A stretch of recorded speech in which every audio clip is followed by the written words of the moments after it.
Hola Bandidos, welcome to Mel's Magic. This is episode 14 of season 3. An owl and I say hello. By the way, the owl is a painting of my mentor, the artist Yargo de Luca, who was probably the first person who really inspired me to become an artist. So the owl has become a kind of spirit guide. And when I look at the painting, I remember my mentor Yargo, and I know he's always with me in spirit. I hope you're well. We're in April. We just had the new moon in Aries. And I don't know about you, but I feel a huge energy shift, probably since the beginning of the month. Because March was difficult. March was all about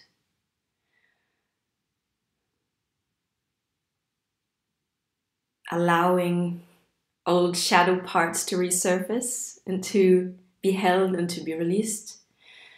And as you know from my previous episode 13, I was struggling with that because I got frustrated with myself.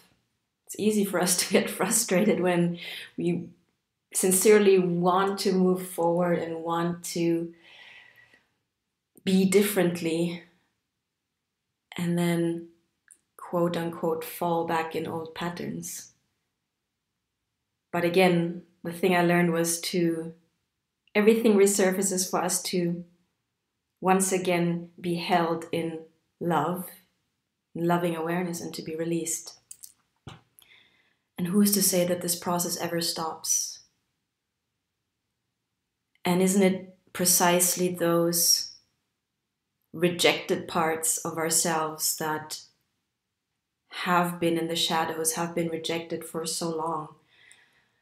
Isn't it precisely those that require the embrace of our loving awareness? And it shouldn't be surprising that these shadow parts resurface because we've been repressing them, rejecting them for so long. That was my biggest lesson. And I'm very proud of myself that I'm able to hold space, especially for those rejected parts of myself. We're on the right path. We're on the right path. And as I said, I just feel so much lighter. Like a burden has been dropped. The energy of spring is finally in the air. We've had 2 weeks of pretty much non-stop rain. La gota fría, lo llamamos aquí. And it was an interesting time, just a complete contrast of the usual constant sun. And as I said, I actually really enjoy these cloudy, stormy, moody days. It's very dramatic here because we live close on the slopes of a beautiful mountain, and the mountain manages to encapsulate or pause the movement of the clouds. So they kind of hang there and are brooding, and it's just spectacular, very theatrical. So I get very inspired watching the clouds. And I was wondering what to talk about this episode.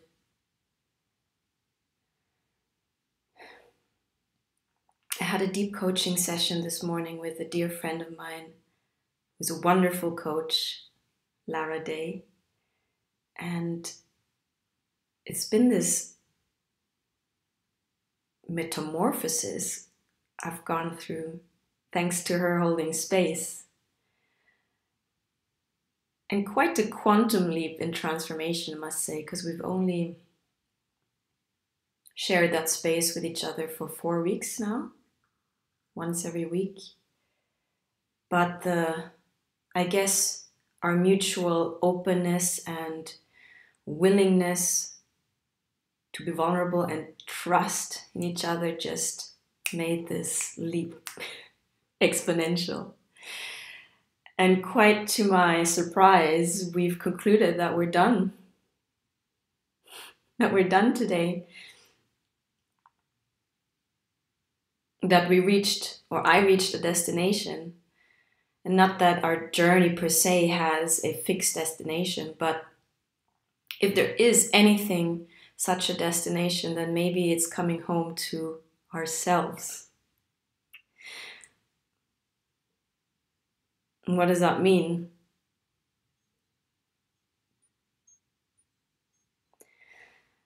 I feel coming home to yourself brings you joy.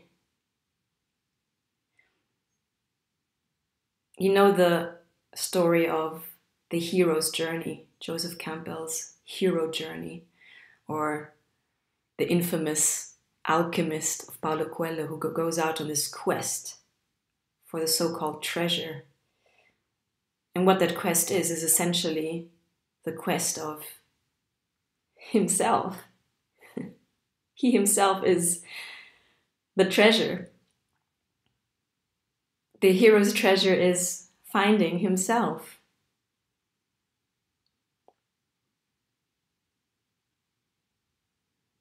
So in my personal history, it's quite a literal quest that spans continents and countries.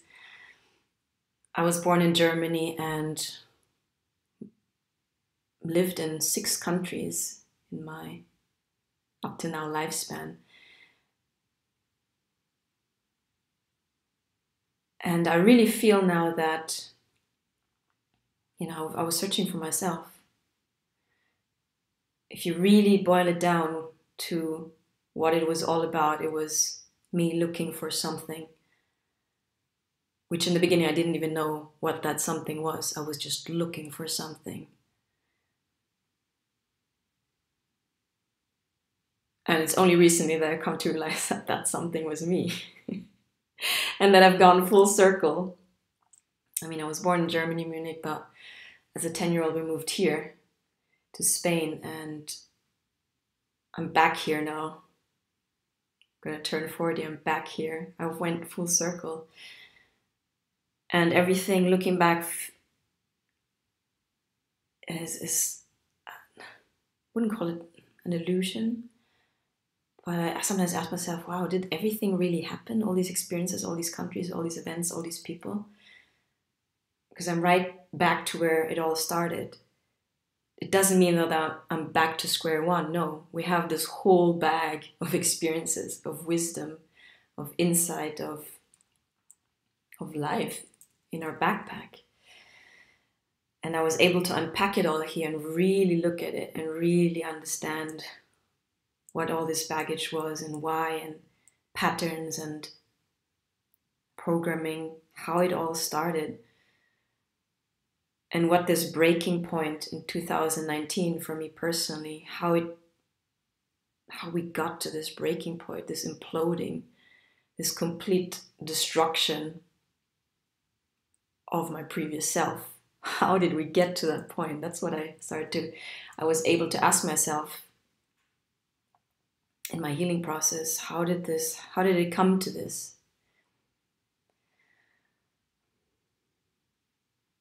And in unpacking all this baggage, all these filters, all this conditioning, I'm getting to know my cliche true self. And it's more of a feeling. It's more of a feeling of coming home and feeling safe.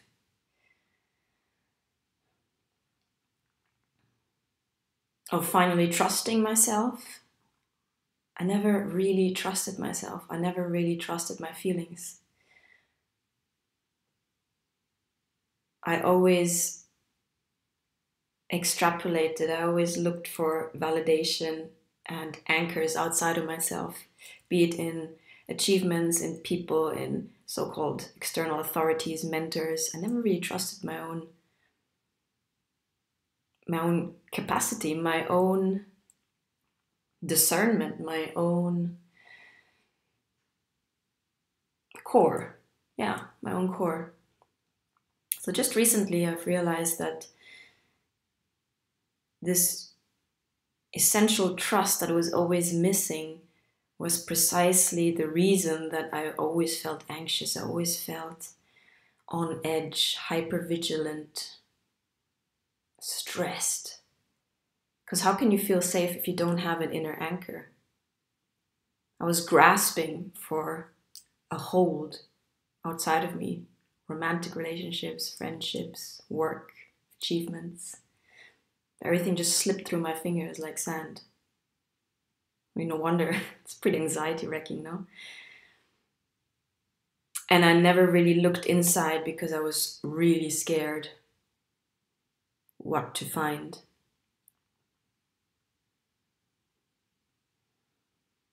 So this sudden shift into trust it's a sudden one, but we had momentum building up to this. I mean, I've been working pretty consistently and diligently on my healing for the past. I've been reconstructing myself for about a year and 2 months now, brick by brick, deliberately choosing what to incorporate, what to embody, what values to embody, trying to discern what is mine, what is not mine, what pain is mine, which pain doesn't belong to me, which beliefs are mine, which don't belong to me. So it's a matter of being really thorough in sifting out and feeling out what really belongs to us. And it was only since I started to dare trust my own discernment that I was able to do that. Because how do we know what truly belongs to us? How are we able to tell? Well, that's when we need to go inside and trust the intuition, which I completely severed in the past. I had no relationship with my intuition. My intuition was covered in layers of tumultuous emotions which were easily triggered from outside because I felt so insecure, huge insecurities. So the insecurities triggered my ego and caused emotions, and it was just always this constant storm of strong emotions, which completely silenced my inner voice. I mean, intuition is really such a gentle, I don't even know if to call it voice, but it's gentle signaling that can only be heard if you get rid of these distractions, be it your thoughts or your strong emotions, your reactions. All of that needs to be calmed first, at least for me. So it's getting in touch with my intuition again that allows me to trust myself, that allows me to feel at home in myself, that allows me to feel at home in my body and not escape. I was constantly escaping myself, not feeling safe in my body. And then developing all kinds of coping mechanisms, super anxious, always smoking and on edge, constantly on edge, because I never felt safe in my body. Didn't feel safe to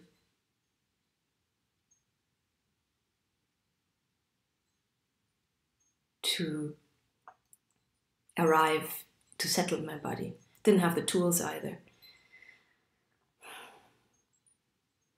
So Magic Mel's mantra is Tiwala, magic, faith. Tiwala is a Filipino word.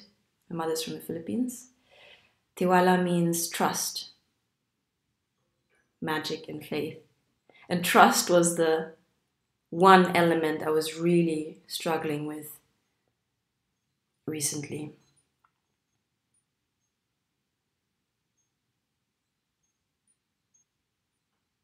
And to be able to trust myself now is just, words that come up are, relief, a homecoming,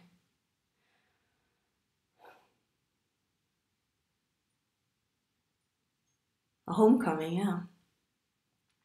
that can't be found outside. A safe haven, an anchor. Now, there's some anchors that are based in resistance, that maybe keep us from moving forward or keep us from healing or keep us from growing. those anchors, they're like aspects of ourselves, like, no, don't change. I'm not talking about those anchors. I'm talking about the true anchor that is based in love.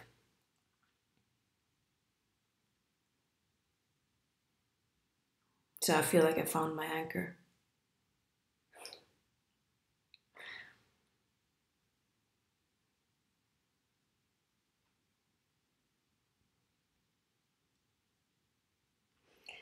I wanted to share a poem with you today. Because again, I was wondering what to base my episode on. I think I've rambled a bit. So I wanted to share a poem with you. And it's called Hollow Me Out. Vale? So I'm going to read it to you.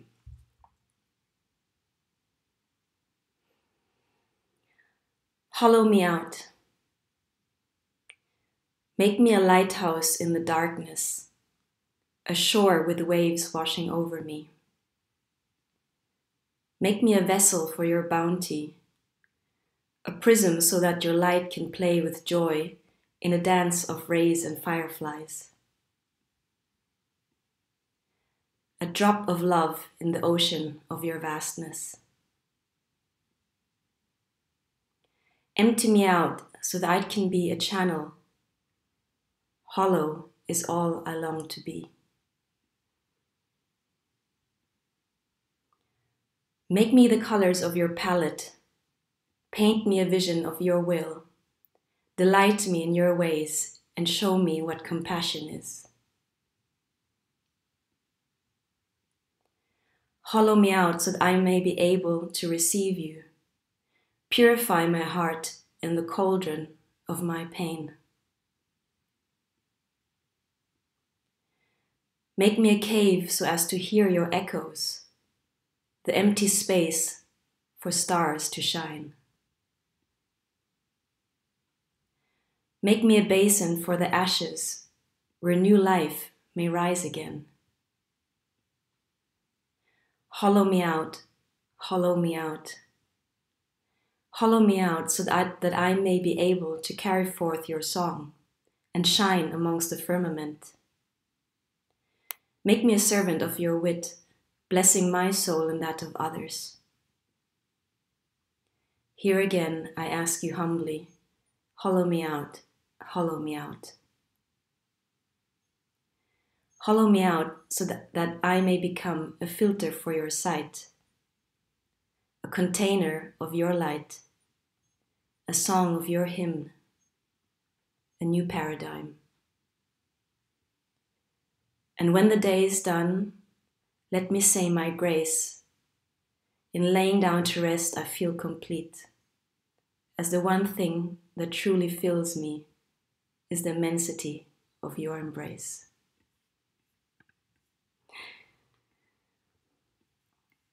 So that's a poem. I'll leave it up to you to interpret. Vale? But I wanted to share that with you.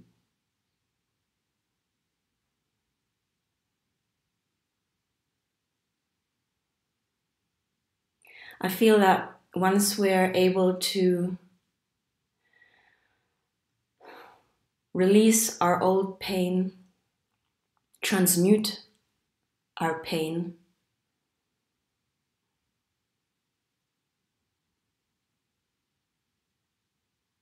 we're able to become hollow. And in becoming hollow, we're able to receive so much more.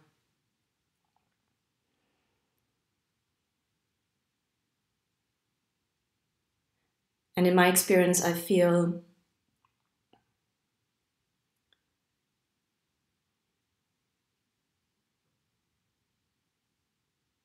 we know we've reached a certain milestone in our healing when we're able to thank the pain and look at it for what it really is, a teacher. Vale?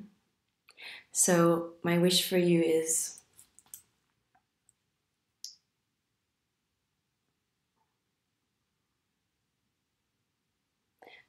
to have faith that everything actually does work out for our highest good, and that is our evolution. And that pain and joy are but the same side of the same coin, that one doesn't exist without the other. That you may be able to, if not now, then someday, look at your pain and actually release it with grace, con gracia, with gratitude. Take the lesson and release it. Vale? I'll leave you with this. Have a beautiful rest of the week, and I shall see you soon. And if you enjoy my messages, my videos, please like, share, and subscribe to my channel. I post my storytelling, my videos regularly. Vale? Lots of love from Magic Mel, and this is Mel's Magic. Bye.